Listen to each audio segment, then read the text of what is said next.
Before we dive into today's terrifying tale, make sure to hit that like button and subscribe to my channel.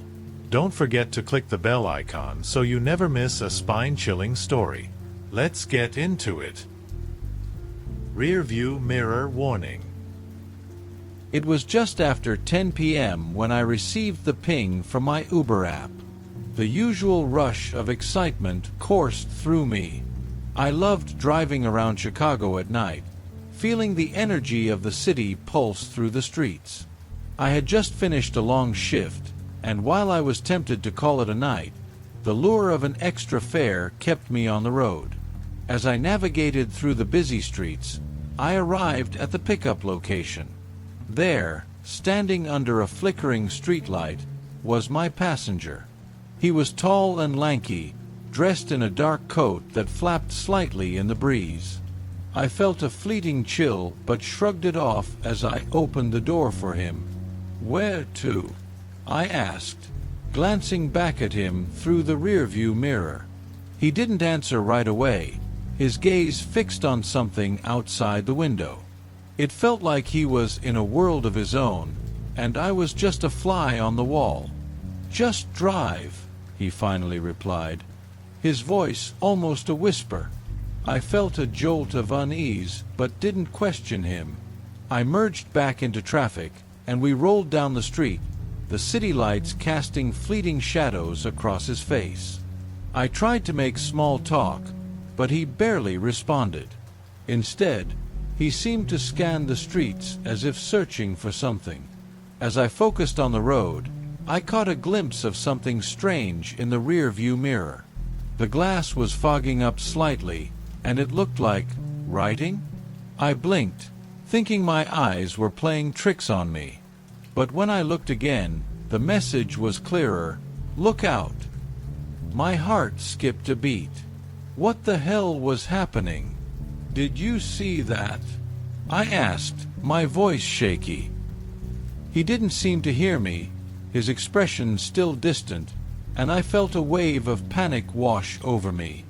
My palms were sweating as I fought to maintain my composure. "Just keep driving," I muttered to myself, my mind racing. The next message appeared: "He's coming." I swallowed hard, dread pooling in my stomach. Something was very wrong, and I felt a primal instinct to turn around and ask the man what was going on. But the fear rooted me in place. I had to figure this out before it was too late. The words lingered in my mind like a bad taste. "He's coming." I glanced at the rear-view mirror again, half expecting to see something sinister lurking behind me. Instead, I saw only my passenger, his eyes wide and unblinking, still lost in whatever world he inhabited. I tried to shake off the growing sense of dread and focus on the road, but the messages kept appearing, almost taunting me. "Turn left." I complied, heart racing as I veered onto a side street that I rarely used. The passenger remained silent, and a part of me wished he would speak, offer some clarity. The street was darker, the lights overhead flickering more sporadically. I felt the shadows closing in around us, a suffocating cloak of anxiety. I glanced at the app, hoping to see a destination that could ground me in reality. But the screen was frozen, just an endless map with no sign of movement. "Where are we going?" I finally dared to ask, my voice trembling. "Just keep driving," he replied, his tone eerily calm. I felt my pulse quicken as I returned my gaze to the road ahead. And then, in the mirror, the next message appeared: "Someone's watching." A chill raced down my spine. I couldn't help but scan the darkened streets around us, searching for any sign of movement. My instincts screamed at me to flee, but where would I go? I was trapped in this car with a passenger who was clearly not just an ordinary rider. As I drove deeper into the shadows, I felt a prickling sensation at the back of my neck. I quickly glanced over my shoulder. Nothing. Just the empty road behind us. Suddenly, the passenger turned his head sharply, eyes darting to the side window. "He's close," he muttered, almost to himself. I gripped the steering wheel tighter, adrenaline flooding my system. Who's close?" I pressed, desperation creeping into my voice. But before he could answer, the next message materialized. "Stop." My heart raced as I weighed my options. I could either obey or refuse and risk whatever threat was implied by this strange man. The tension in the air was palpable, and every instinct told me to turn back. I could just drop him off and drive away, but something deeper held me in place.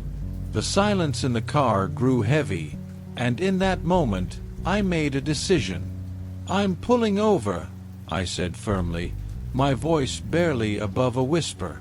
I needed answers. I felt a surge of fear mixed with a strange determination as I eased the car to the side of the road, my heart thundering in my chest. The passenger remained eerily still, his eyes locked on the shadows that enveloped us. The air felt electric, charged with an unspoken tension, as if the world outside was holding its breath. "What do you want?" I asked, trying to keep my voice steady. I needed to break through the silence, to understand what was happening. He turned slowly to face me, and for the first time, I caught a glimpse of genuine fear in his eyes. "You need to listen to me. He's not far behind," he whispered, his voice barely audible. A shiver ran down my spine. Who's coming?" Before he could answer, the next message appeared in the rearview mirror. "Get out now." Panic surged within me, drowning out any semblance of rational thought. "No way. I'm not getting out of this car," I shot back, the tremor in my voice betraying my fear. "Please," he pleaded, his voice rising in urgency. "You don't understand. He's already here. If you don't get out, it will be too late." I glanced at the message again, my mind racing. I wanted to believe this was just some elaborate prank, a sick joke played by a deranged passenger. But the sincerity in his eyes told a different story. "Why don't you just tell me who he is?" I demanded, frustration bubbling over. The passenger opened his mouth to speak, but before he could utter a word, I felt it, a presence, heavy and suffocating, creeping closer to the car. The temperature seemed to drop, and I instinctively reached for the door lock. I couldn't shake the feeling that we were no longer alone. "Look behind you," he urged, his voice trembling. I hesitated, fear clawing at my insides. But curiosity pushed me forward. I turned my head to glance over my shoulder, and my stomach dropped. A figure was standing a few yards away, shrouded in darkness. I couldn't make out any details, but the outline was unmistakable. Someone was watching us. I whipped back around to face my passenger, heart racing. "Who is that?" "I told you," he said, his voice now strained with urgency. "We have to go. Now." The message in the mirror flickered again, more frantic this time. "Run." That single word sent a jolt of adrenaline through me. I couldn't stay here any longer. I slammed my foot on the gas, the car lurching forward as I sped away from the figure. As we raced down the darkened street, I could feel the weight of the eyes behind us. I dared not look back again, terrified of what I might see. The passenger was breathing heavily, and I could sense the panic radiating off him. "Where to now?" I shouted over the roar of the engine, desperate for guidance. "Anywhere but here," he yelled, and I pushed the accelerator harder, the engine roaring as we fled into the night. The car sped through the darkened streets, my heart racing in sync with the engine. I couldn't shake the feeling of being hunted, as if we were prey and something far more sinister was trailing us. The passenger beside me was silent now, his gaze fixed out the window, and I couldn't tell if he was terrified or resigned. "Can you please tell me what's going on?" I shouted, trying to keep the panic at bay. "Who was that? What do they want?" He turned his head slowly, eyes wide with a mix of fear and regret.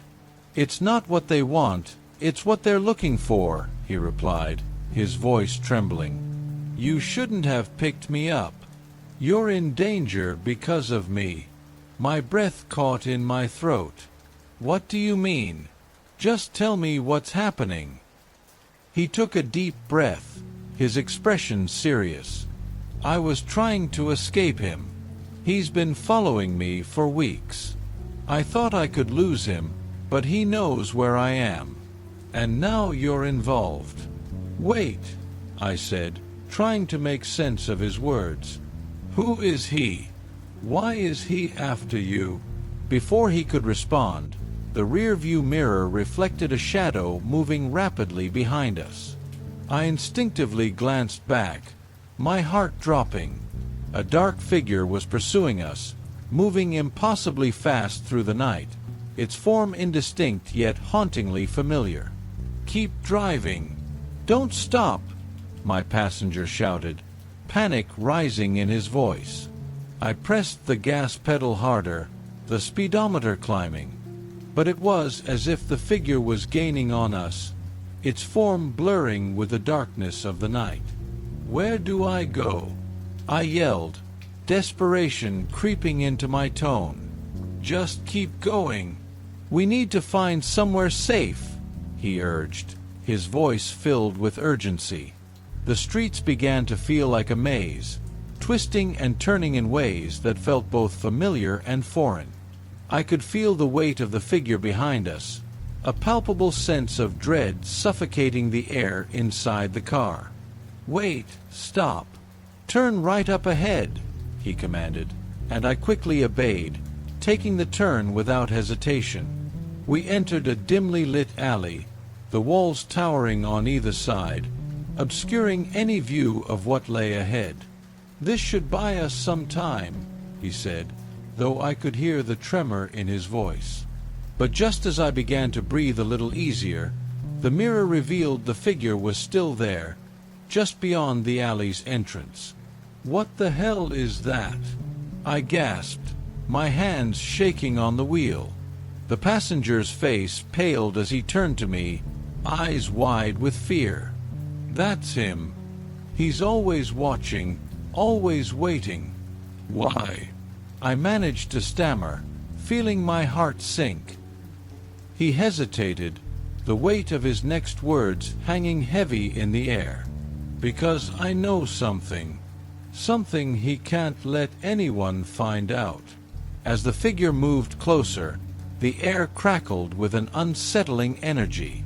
I could almost hear the darkness whispering, urging me to flee. I knew I couldn't stay here. Not like this. "Then we need to expose him," I shouted, the fear fueling my determination. "Let's go to the police." The passenger shook his head violently. "No, they can't help. They'll think I'm crazy. You don't understand. If he knows we're trying to escape, he'll come for both of us." I took a deep breath, weighing my options. "Then what do we do?" His gaze turned serious, filled with an intensity one had never seen before. "You need to trust me. We have to face him. If we don't, we'll never be free." Just then, the figure stepped into the alley, a dark silhouette against the fading light, and I knew we had no choice. We had to confront whatever nightmare was waiting for us. The air was thick with dread as I turned to face the passenger, our eyes locking in a silent agreement. We both knew we were out of options. If we were going to survive, we had to confront whatever this was head-on.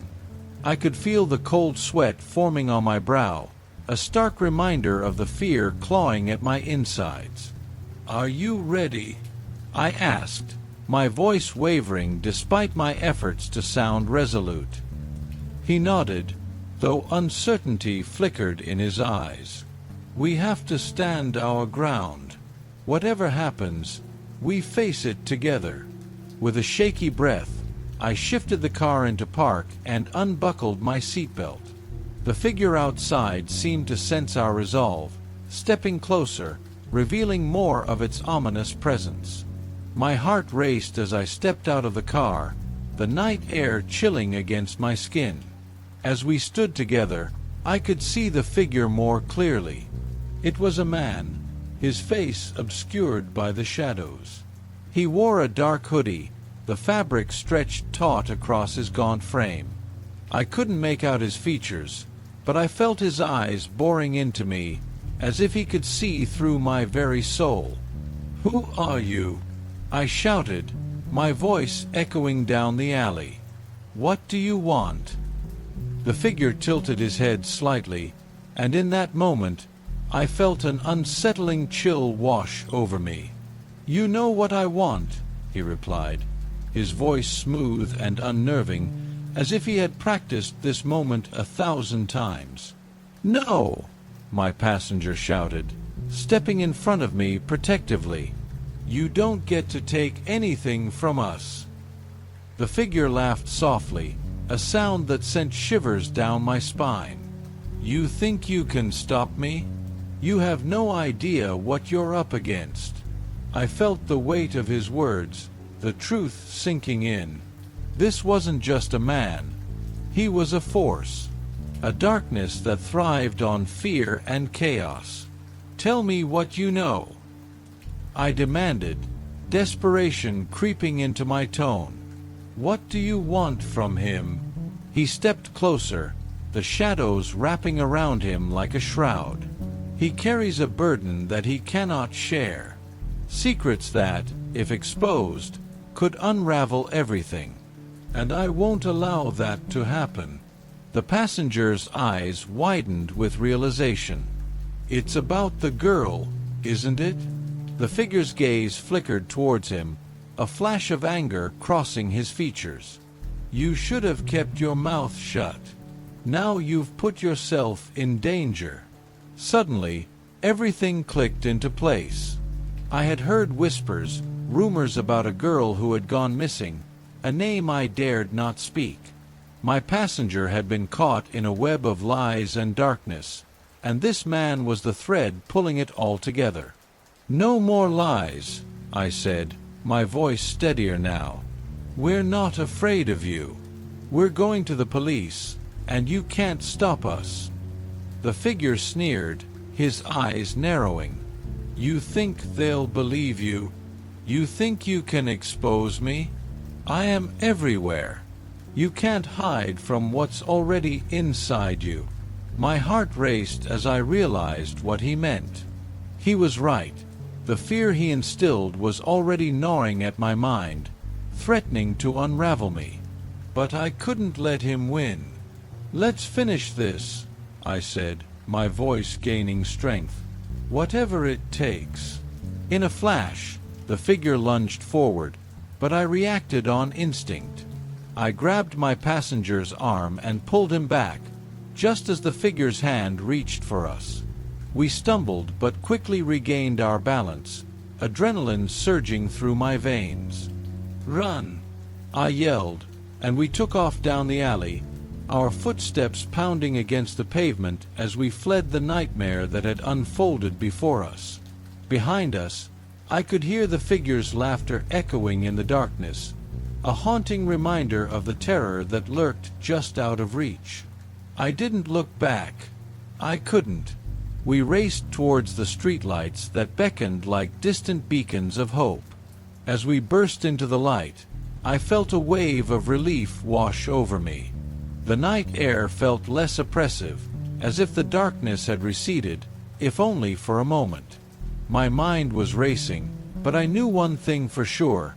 I had faced the darkness, and I wouldn't let it consume me.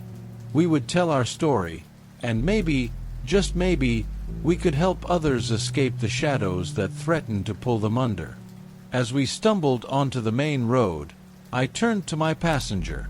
"We're going to be okay. We'll figure this out." He nodded, and I could see the determination in his eyes. Together, we would confront whatever lay ahead. And as the night faded into dawn, I felt a sense of hope begin to blossom. But deep down, I knew the figure wouldn't be far behind. The darkness was always lurking, waiting for the right moment to strike again. The last race.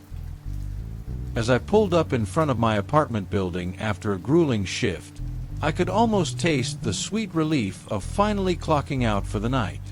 My phone buzzed with a notification, and I glanced at the screen. Another request. Normally, I would have logged off and called it a day, but I figured one last fare couldn't hurt. The pickup location was in a neighborhood I usually avoided. It was on the outskirts of town, a place known for its run-down houses and unwelcoming atmosphere. Still, I swallowed my unease and tapped accept. The map directed me to a dimly lit street, where shadows danced beneath flickering streetlights. I parked and looked around, my heart racing as I scanned the area for my passenger.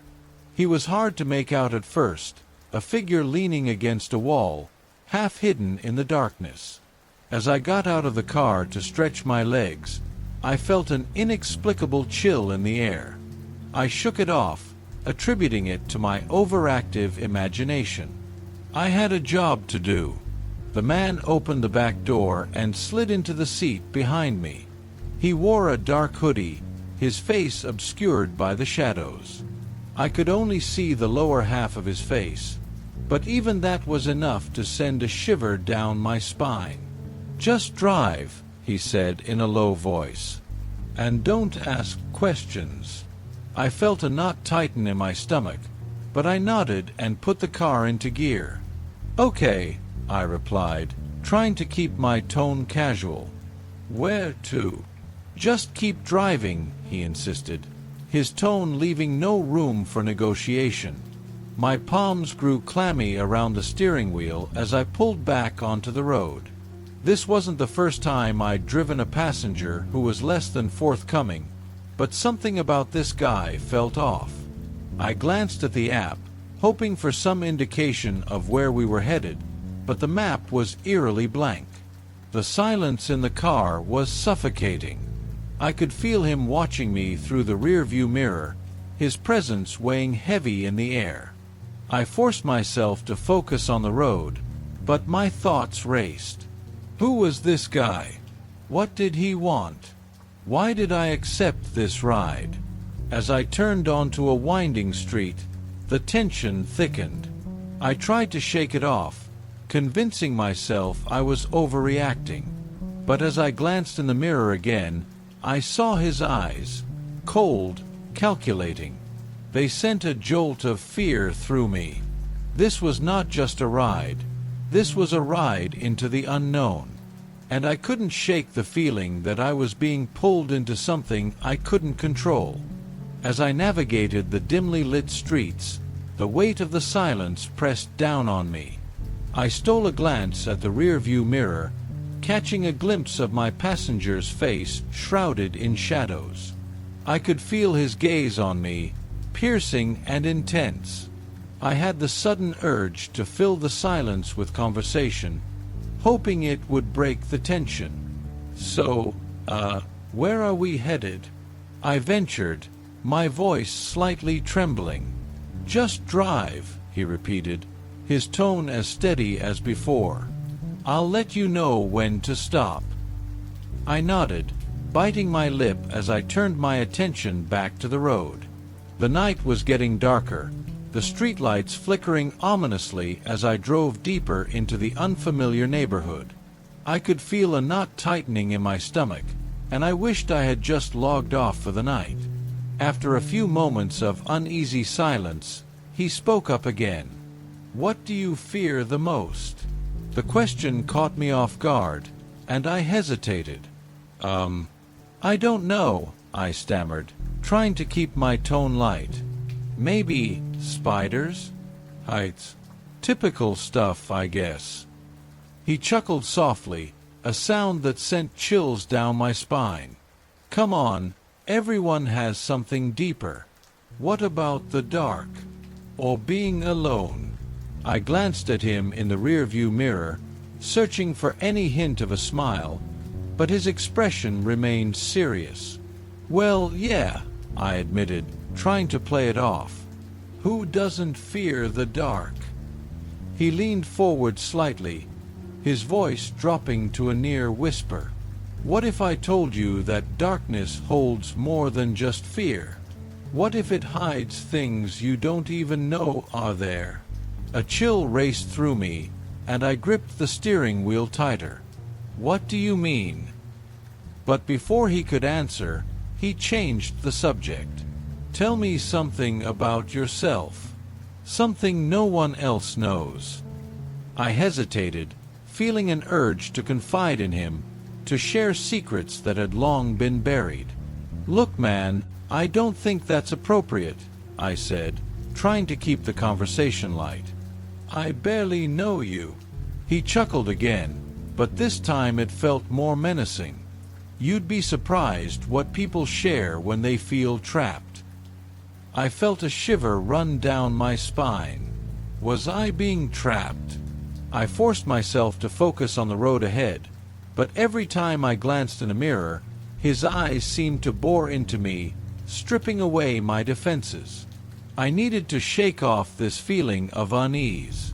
Let's just focus on getting you where you need to go, all right?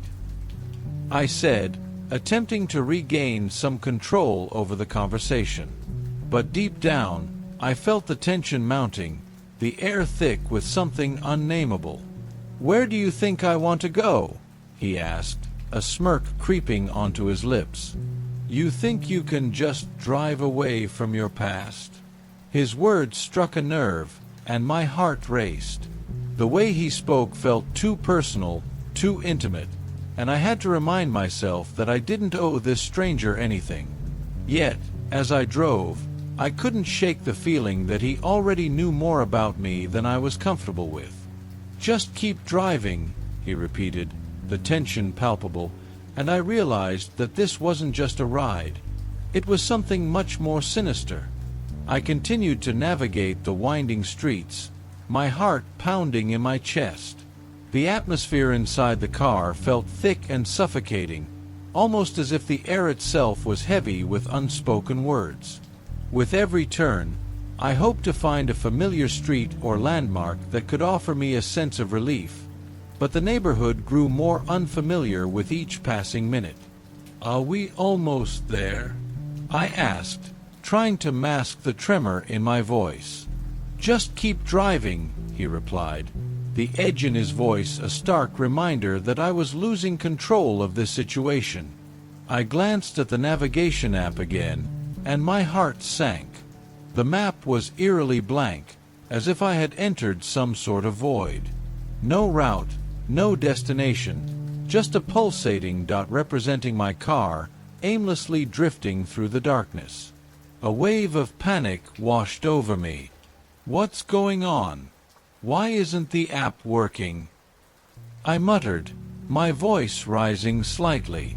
The man in the back seat leaned forward, an unsettling smile spreading across his face. Maybe it doesn't want you to find your way out. Out of where? I asked, my voice barely above a whisper. My fingers trembled on the steering wheel as I struggled to maintain control of both the car and my rising anxiety. Out of your own mind, he replied cryptically. Sometimes the journey is about facing the truths we hide from ourselves. His words felt like daggers, piercing through the layers of my composure. I could feel the tension in the car intensifying, a palpable energy that made my skin crawl. I focused on the road, desperate for anything that resembled a normal street or a sign of civilization, but all I could see were darkened houses with unlit windows, as if the entire neighborhood was holding its breath. "Why are you doing this?" I blurted out, frustration creeping into my tone. "What do you want from me?" "Maybe I want to help you remember," he said, his voice dripping with a sinister calm. "Remember who you are. Remember what you've done." I shook my head, trying to dismiss the flood of emotions he was evoking. "I don't know what you're talking about," I insisted, but doubt crept in. Could he really know something about me? Something I had buried deep within? The man suddenly leaned back in his seat, crossing his arms. "You think you can outrun your past? That you can drive away from the memories that haunt you?" I wanted to retort, to deny his claims, but instead I felt an overwhelming sense of dread. I was starting to feel trapped, not just in the car, but in my own mind.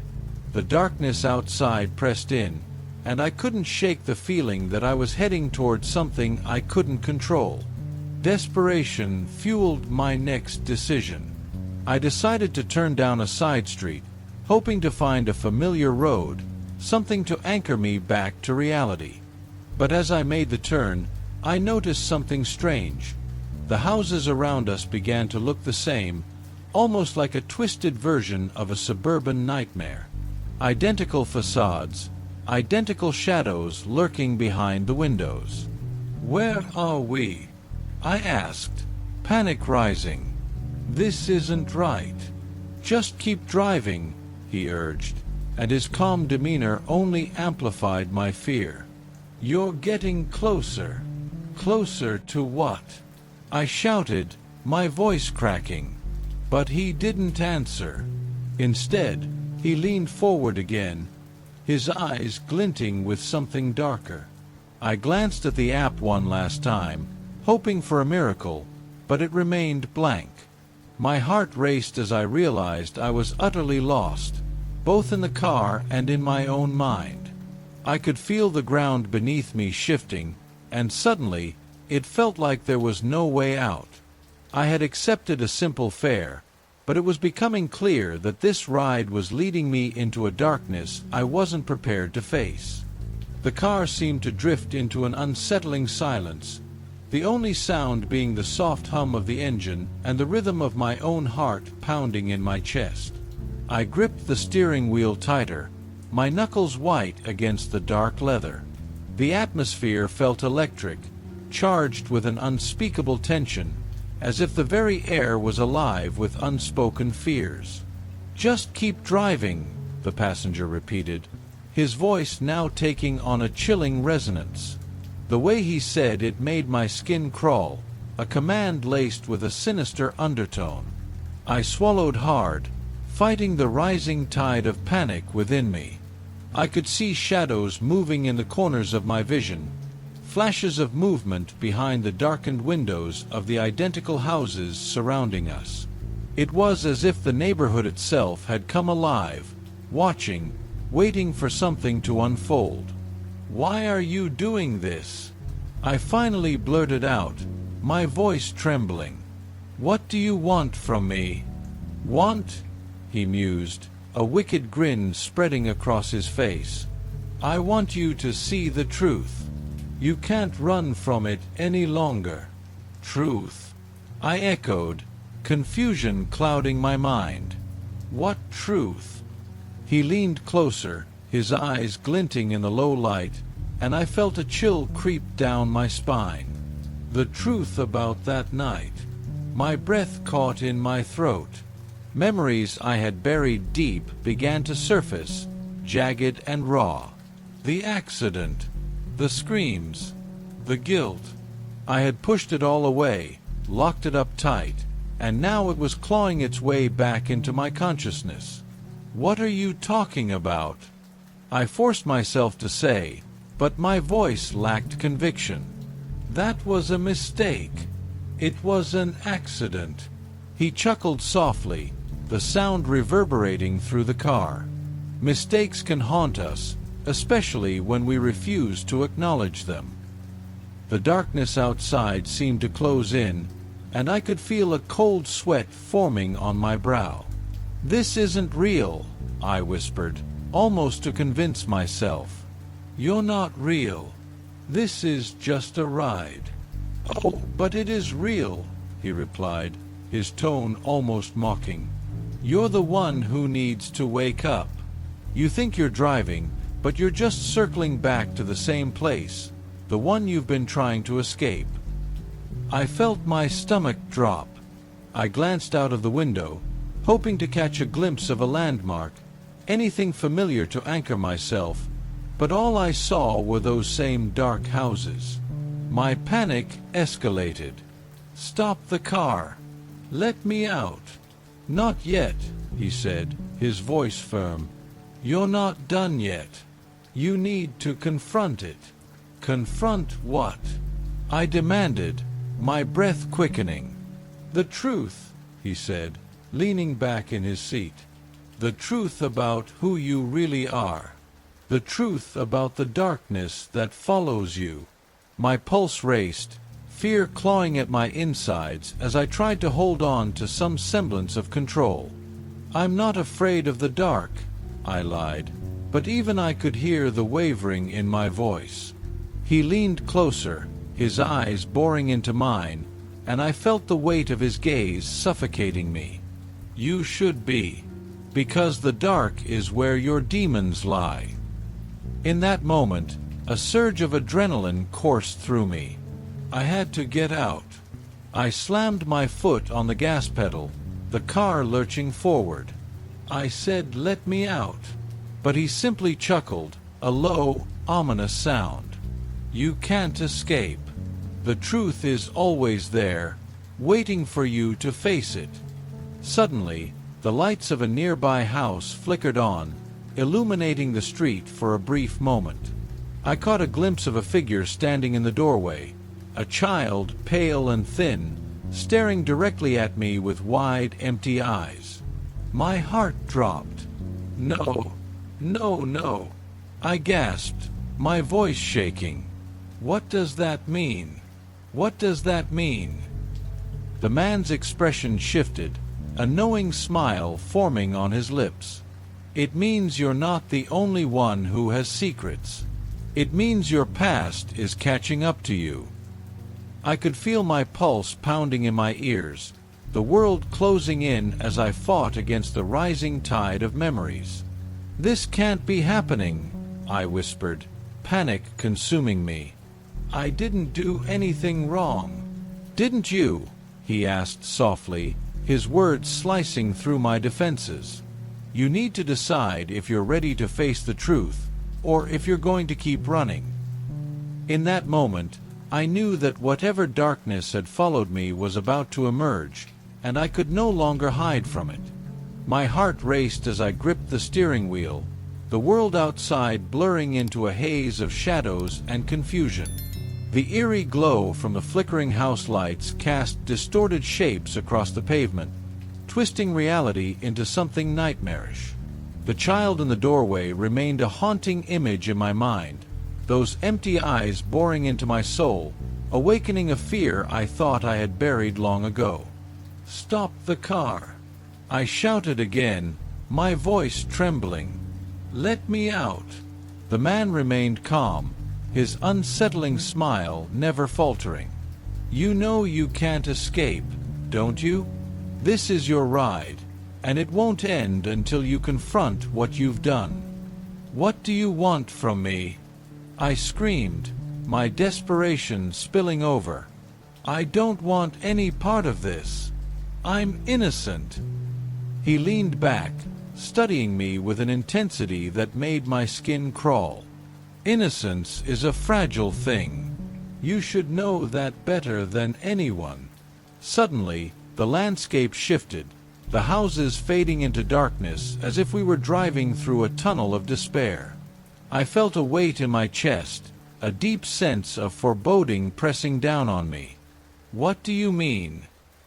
I managed to ask, my voice barely above a whisper. He tilted his head, a curious glint in his eyes. "You think you can drive away from the past? That the choices you made don't have consequences? The words hung in the air, thick with accusation. Memories crashed over me like waves. Flashes of that night, the chaos, the guilt. I could see the accident play out in my mind, every detail crystal clear. The screeching tires, the terrified screams, the silence that followed. I had thought I could erase it, pretend it never happened, but I was wrong. "Please," I whispered, tears stinging my eyes. "I didn't mean to hurt anyone. It was an accident." "Was it?" he pressed, leaning forward again, his voice low and insidious. "You were careless, and now you want to forget. But forgetting won't save you. The truth will always find a way to surface." As we drove deeper into the night, I felt the car slow. The road ahead twisted into a narrow path, overgrown with weeds and shadows. I could feel my heart pounding in my chest, a primal fear coursing through me. The headlights illuminated a clearing ahead, and I could see figures moving in the darkness. "Look," he said softly, gesturing ahead with a sinister grace. "It's time to face the truth." I squinted into the darkness, and as the light flickered, I was greeted by a horrifying sight. Shadows formed into shapes, morphing into faces I recognized, the family I had lost that night. Their expressions were a mix of sorrow and rage, their eyes reflecting the pain I had caused. "No!" I gasped, horror gripping my heart. "This can't be happening." "Face them," the man urged, his voice cold. "They want answers. They want to know why you didn't stop." The air grew heavy, and I could feel the weight of their gaze pressing down on me. "I'm sorry," I cried, my voice breaking. "I didn't know. I didn't mean to hurt anyone." The figures moved closer, their mouths moving in silent screams, their pain wrapping around me like a vice. I was paralyzed, trapped in a moment that felt like an eternity. "Admit it," he said, his voice a chilling whisper. "Admit what you've done, and maybe they will let you go." I was suffocating, drowning in the realization of my own guilt. "I was reckless," I screamed, the truth spilling out in a desperate confession. "I thought I could control everything, but I didn't. I was wrong." With each word, I felt the tension begin to dissipate, the shadows slowly receding. "Please," I begged, tears streaming down my face. "I'm so sorry. I never meant for any of this to happen." The figures paused, their eyes softening just a fraction. The weight of their sorrow pressed against my chest, and I realized I had to confront this pain, to accept that I couldn't escape the consequences of my actions. The man watched me, an unreadable expression on his face. "You've taken the first step," he said softly. "Now you must live with it." Suddenly, the clearing began to fade, and the car jolted as if breaking free from a spell. I blinked back tears, and when I looked again, the figures had vanished, leaving me alone in the darkness. "Am I free?" I asked, my voice shaky. "Is it over?" The man in the back seat smiled, but it didn't reach his eyes. "For now, yes. But the journey isn't just about running away. It's about facing who you are every single day." I felt a surge of relief wash over me as the familiar streets began to reappear, the lights of the city flickering in the distance. I was back on a road I recognized, but the weight of my past still lingered in the air, a reminder that I could never fully escape it. As we drove into the city, I realized that the ride was far from over. I had confronted my demons, but I knew they would always be a part of me.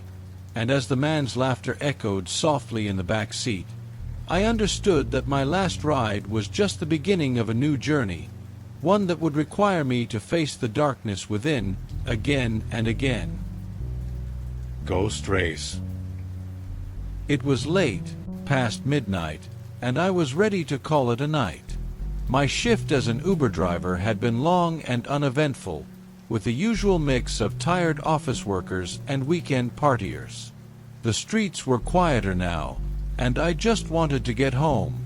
I always told myself I'd do one last ride, but tonight, something felt off. I could feel it in the air, like the city itself was holding its breath. Just as I was about to log off the app, a request popped up.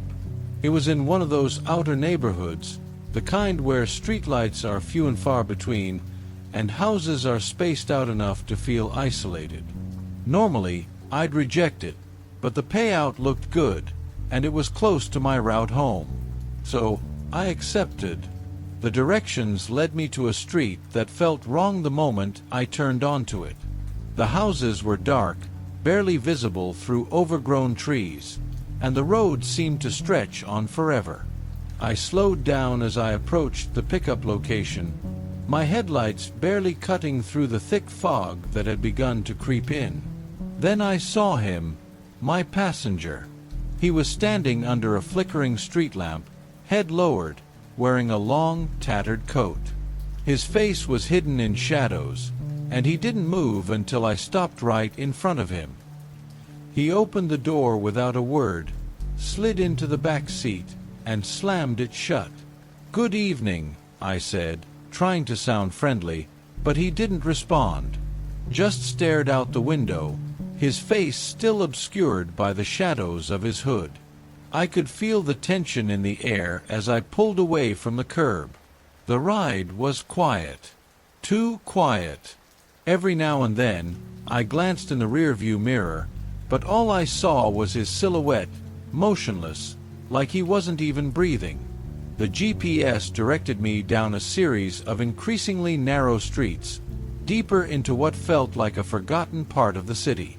The houses became fewer, and the trees seemed to close in around us.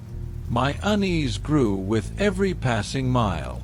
After what felt like an eternity, we arrived at his destination, a dead-end alley. The place was almost pitch black, and there wasn't a single light or sign of life. The kind of place that made the hair on the back of your neck stand up. He opened the door and got out without a word. I watched as he disappeared into the darkness. No thank you, no goodbye.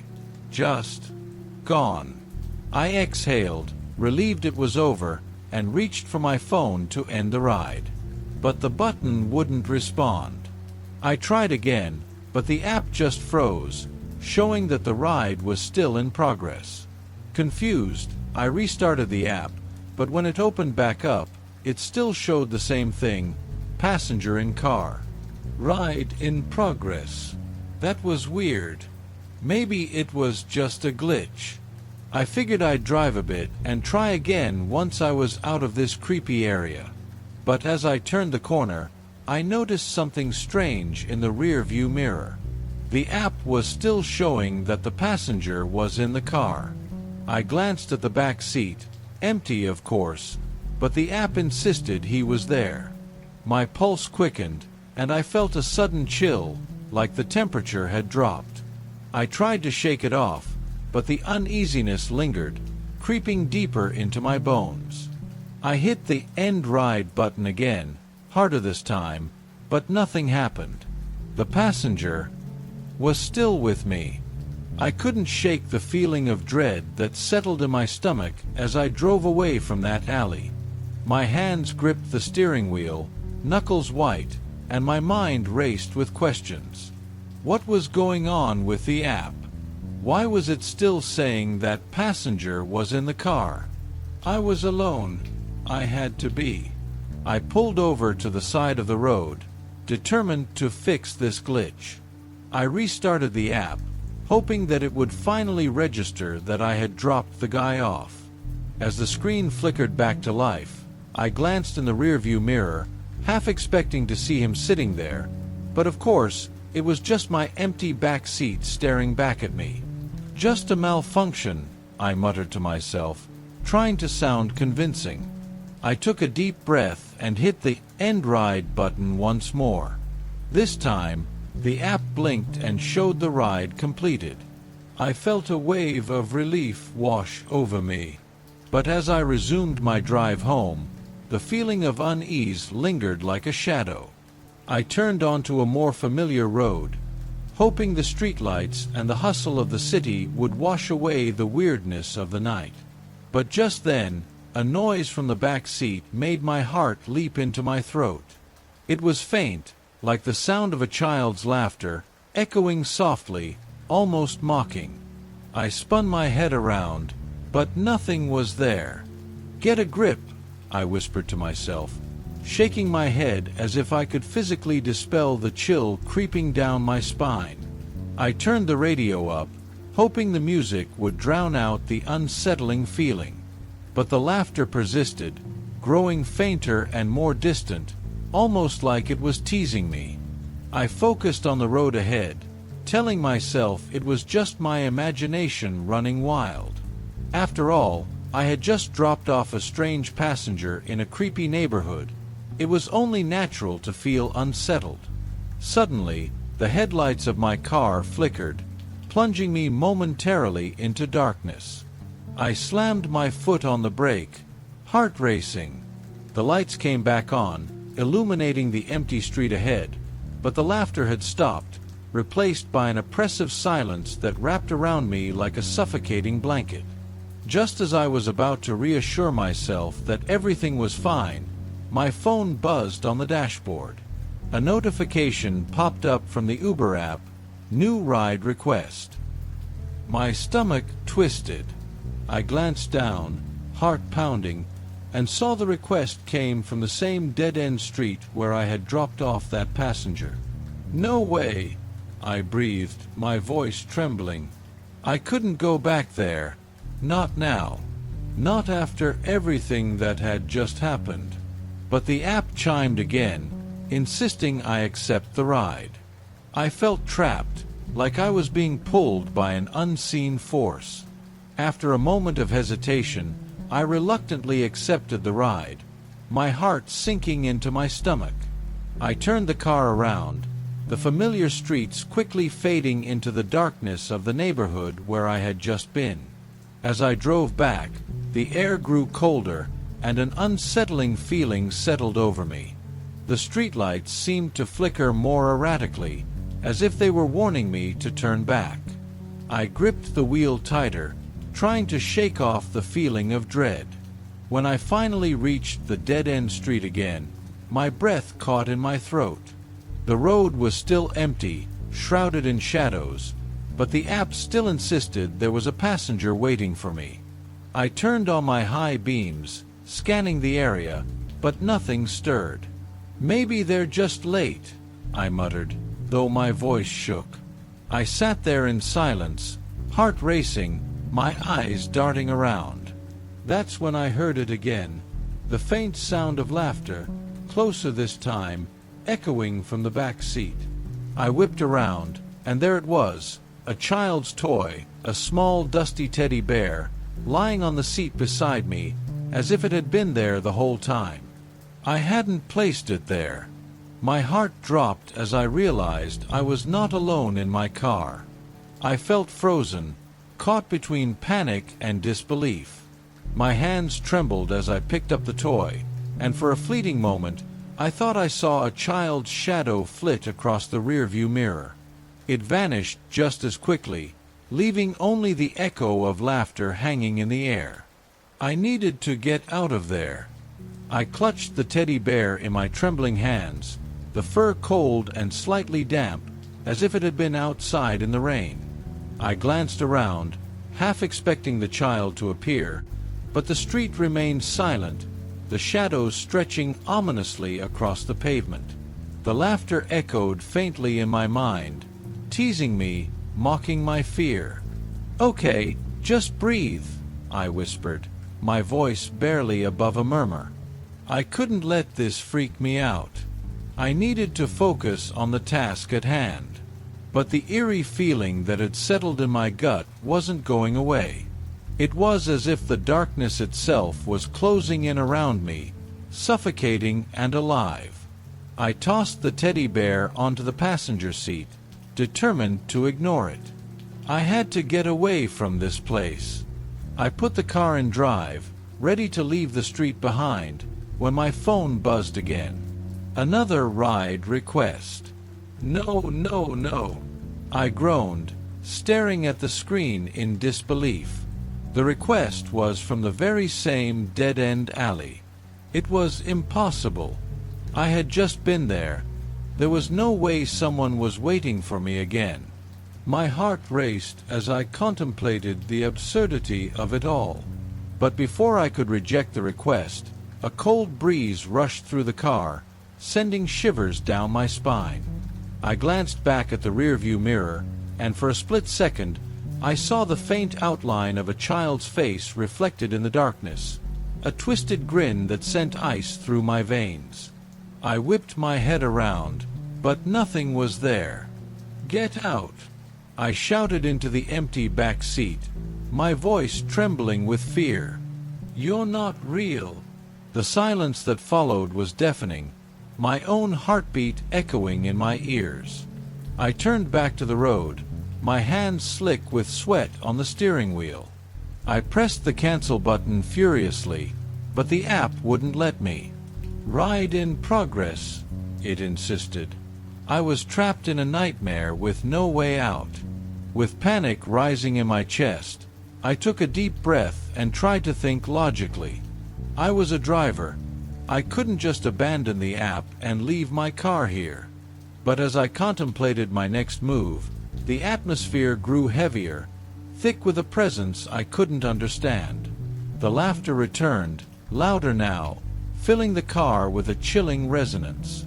I glanced around desperately, my eyes darting between the front and back seats. "Please, just leave me alone," I yelled, feeling like I was losing my mind. And then, as if in response to my plea, the lights flickered again. This time, they didn't come back on. The dashboard went dark, and the car coasted to a halt, leaving me in complete silence and darkness. "Great," I muttered to myself, panic creeping in as I realized I was stuck. I fumbled for my phone, praying that the screen would light up. I hit the power button repeatedly until the screen finally flickered to life. My heart sank as I saw the app still running, frozen on the request screen from that haunted alley. Before I could process what was happening, a tapping noise began, soft at first, like a child trying to get my attention. I froze, fear coursing through my veins. It came from the back window. I slowly turned my head, dread pooling in my stomach. There, illuminated by the faint glow of my phone, stood a little girl, her face obscured by shadows. She was tiny, no more than 6 or 7, and her dress was tattered and dirty, as if she had been playing in the dirt. I couldn't move. I felt like I was being drawn into her gaze, a mix of curiosity and terror. "Help me," she whispered, her voice barely audible, laced with an unnatural echo. What do you want?" I stammered, my voice shaky. I felt as though I were in a dream, the kind where you know you should run, but your body refuses to cooperate. "Take me home," she said, her eyes widening, almost pleading. But I knew better. This wasn't a child in need of help. This was something else entirely. "Just go away," I shouted, my voice cracking. As if in response, she began to tap on the glass again, but this time it was more insistent, frantic. I could see her reflection in the window, but it was distorted, like she was flickering in and out of existence. I finally broke free from the paralysis and slammed my foot down on the accelerator, jerking the car forward. The tires screeched as I turned the wheel hard, desperate to escape. As I sped down the road, I dared a glance in the rear-view mirror. The girl was gone, but the darkness behind me felt thick, like it was reaching out, trying to grab hold of me. My heart raced as I turned onto a more populated street, feeling momentarily safe among the lights and other cars. But I couldn't shake the feeling that she was still with me, lurking just beyond the reach of my sight, waiting for the right moment to return. And as I pulled into a gas station, I felt the weight of her presence pressing down on me like a heavy fog, refusing to let me go. I stumbled out of the car, my legs feeling like jelly as I tried to steady myself against the gas station's bright fluorescent lights. The air was sharp and cold, a stark contrast to the suffocating darkness I had just escaped. I tried to convince myself I was safe here, but the fear still clawed at my insides. I could hear the faint sound of the pumps humming and the occasional car passing by, yet I felt eerily isolated. My heart raced as I paced around my car, anxiously glancing back toward the road I had just sped down. I didn't want to be alone. I needed to be surrounded by people, by life. "Just breathe," I whispered, trying to calm myself. I pulled out my phone, desperate to call someone, anyone. But as I unlocked the screen, I was met with the same notification that had haunted me since the incident began: "Ride in progress." My stomach dropped. "Come on," I muttered, furiously tapping the screen. I swiped through the app, but it wouldn't let me cancel.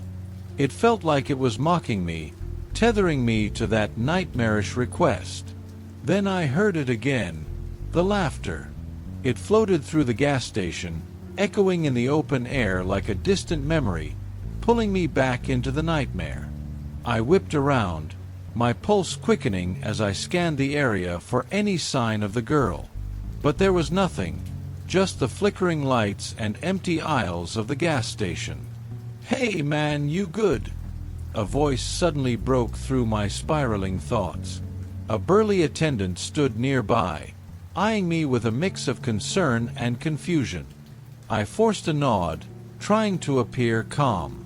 "You look like you've seen a ghost." "Just a rough night," I stammered, glancing back at my car. The laughter had faded, replaced by the sounds of reality, but the weight of the shadows clung to me. "Yeah, this place can get to you," he said with a nervous chuckle. "I've worked here long enough to know it's not the best spot at night." He leaned in slightly, lowering his voice. "You hear about that kid that went missing in this area a few months back?" A chill raced down my spine. "What kid?" I asked, my heart sinking. "Little girl," he said, shaking his head. "They say she was playing outside when she vanished. Some people think she's still around, wandering these streets. They hear her laughing, just like you said." He glanced at me, his expression wary. "You really should be careful driving around here at night." The words hung in the air like a dark omen, a confirmation of my deepest fears. "Thanks for the warning," I replied, my voice barely above a whisper. I felt like I was suffocating, the walls of reality closing in around me. I turned back to my car, my mind racing with thoughts. The little girl, the laughter, the app still insisting there was a ride in progress. What if she was connected to it all? I needed to get out of this place. "I'm just going to head out," I said, trying to sound casual. The attendant nodded, still looking at me with concern. As I climbed back into my car, I felt an overwhelming sense of dread wash over me. I glanced in the rearview mirror, half expecting to see the girl's face staring back, but there was nothing. Just the empty back seat, like a void waiting to swallow me whole. I took a deep breath and started the engine. The familiar hum of the car was comforting, but it was overshadowed by the creeping fear that gnawed at my mind. I pulled out of the gas station and back onto the road, my heart racing as I drove into the night. The streetlights flickered ominously as I made my way back toward the main highway. I kept glancing at my phone, hoping for the app to reset or for the ride to finally end. But it remained stuck on the same screen, the little girl's face creeping into my thoughts with each passing moment. Suddenly, I heard a faint voice whispering from the back seat, almost too quiet to decipher. "Take me home," it echoed, sending a jolt of terror through my body. I felt as though the world around me was unraveling, the lines between reality and nightmare blurring beyond recognition. I slammed my foot on the gas, speeding down the empty road, desperate to outrun the darkness that seemed to be chasing me. As I drove, I realized that I was not just racing against time, but against something far more sinister. Then, out of the corner of my eye, I spotted a figure standing by the side of the road. It was a girl in a tattered dress, her back turned to me. Panic surged within me. I could feel the air thicken, the shadows around her swirling like a storm. "Get away!" I screamed, my voice rising above the pounding of my heart. I swerved to avoid her, but as I glanced back, she was gone. Just like that, vanished into thin air. I could barely keep my eyes on the road, my mind racing with thoughts of what I had just seen. I needed to find a place to stop, to collect myself. I drove until I found a diner that was still open. I pulled into the parking lot, my breath coming in short gasps. As I stepped out of the car, I glanced back one last time. The back seat was empty, but the feeling of being watched clung to me like a shadow. I forced myself to walk toward the diner, my heart pounding as I crossed the threshold into the safety of its bright lights. But deep down, I knew this was far from over. The night was still young, and the darkness was just waiting for the right moment to strike. As I stepped into the diner, the familiar sounds of clinking silverware and the sizzle of the grill wrapped around me like a comforting blanket. But even this refuge felt tainted, the air thick with dread that clung to my skin. I took a seat in the far corner, my back against the wall, as I scanned the room for any sign of danger. The waitress approached, a middle-aged woman with weary eyes. "What can I get you, hon?" she asked, her voice laced with concern. "Coffee, please," I replied, my voice trembling slightly. I didn't know how long I'd been awake, but the exhaustion was palpable. As I waited for my drink, I pulled out my phone again, praying that the ride had finally ended. But the screen still displayed that same ominous message, "Ride in progress." My stomach twisted into knots. I felt the weight of the diner's gaze upon me. Conversations around me faded into a dull hum as my mind raced with thoughts of the girl and the bizarre events that had unfolded. I couldn't shake the feeling that I was being watched, that something was waiting just outside the door. The waitress returned, placing a steaming cup in front of me. "You okay, sweetie?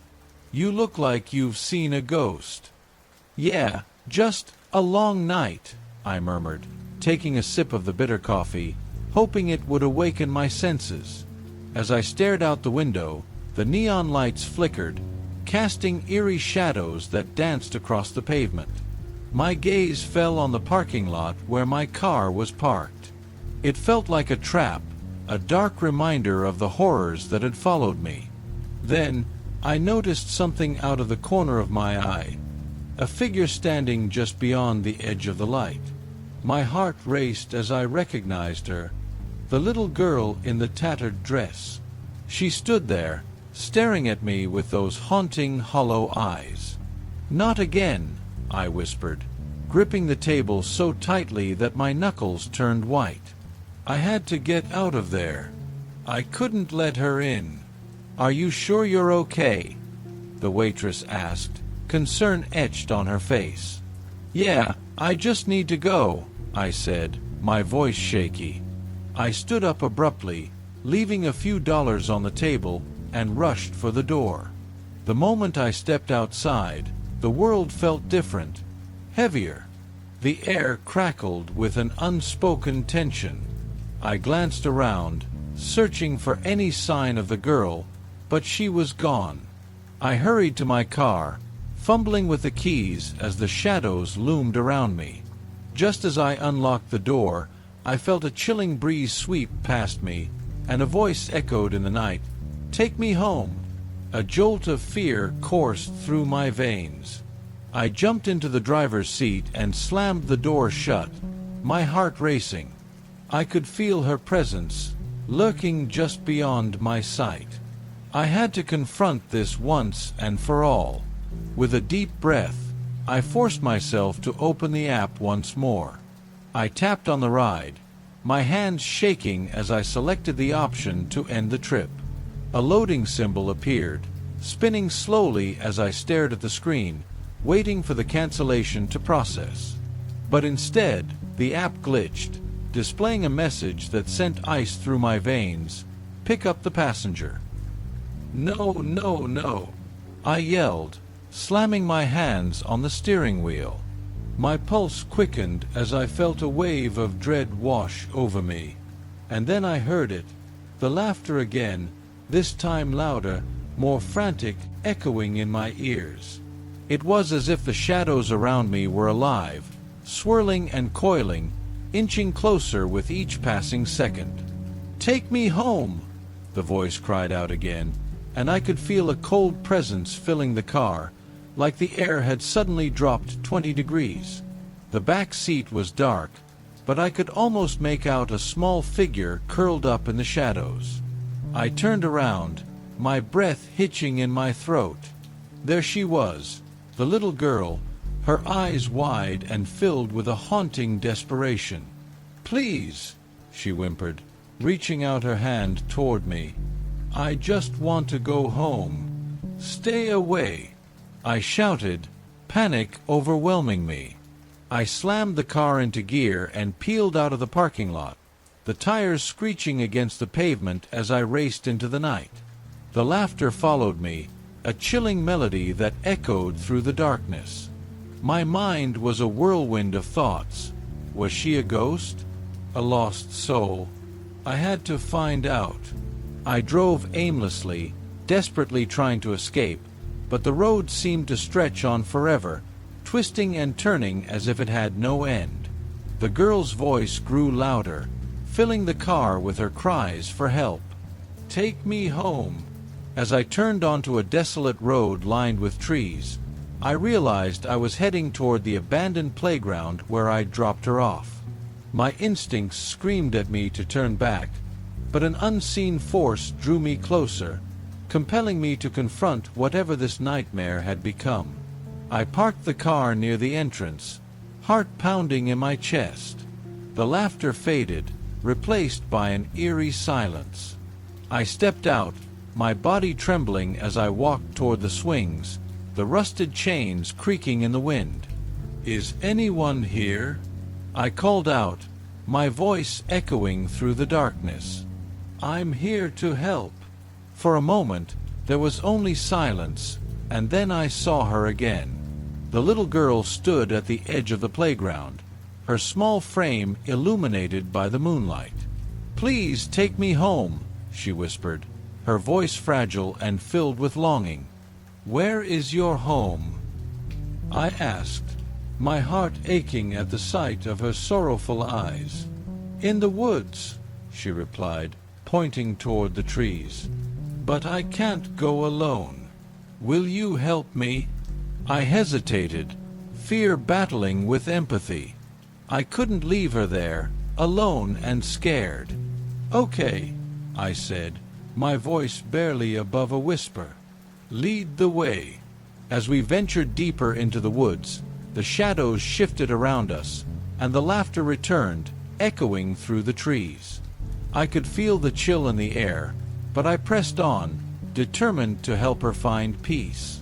The path wound tighter, the trees closing in around us until I could barely see the stars. "This is where it happened," she said, her voice barely audible. I need you to stay with me." "I won't leave you," I promised, though fear gnawed at my insides. I could feel the darkness pressing in, threatening to swallow us whole.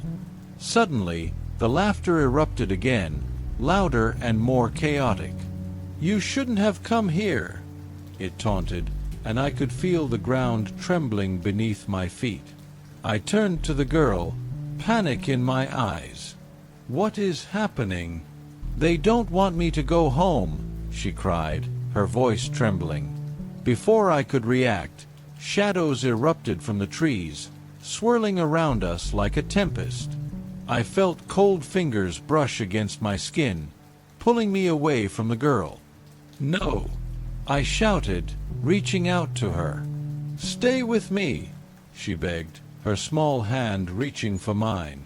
With every ounce of strength, I fought against the darkness, pulling her toward me. "I won't let you go." But the shadows were relentless, swirling and howling, drowning out her cries. Just when I thought I'd lost her, I felt her hand grasp mine tightly. In that moment, something shifted. The shadows receded, the laughter fading into a chilling silence. The girl stood there, gazing at me with tears in her eyes. "Thank you," she whispered, her voice barely above a whisper. And then she vanished, leaving me standing alone in the woods, the darkness lifting like a shroud. I was free, but the weight of her absence pressed heavily on my heart. I stumbled back to my car, breathless and shaken. As I sat in the driver's seat, I glanced at my phone one last time. The ride had finally ended. As I drove away, the memories of the night flooded my mind. I would never forget the girl or the terror I had faced. But I knew one thing. I had faced the darkness, and I had come out on the other side, forever changed. The laughter still echoed in my mind, a haunting reminder of the night I had driven through hell. But I was alive, and somehow that felt like a victory.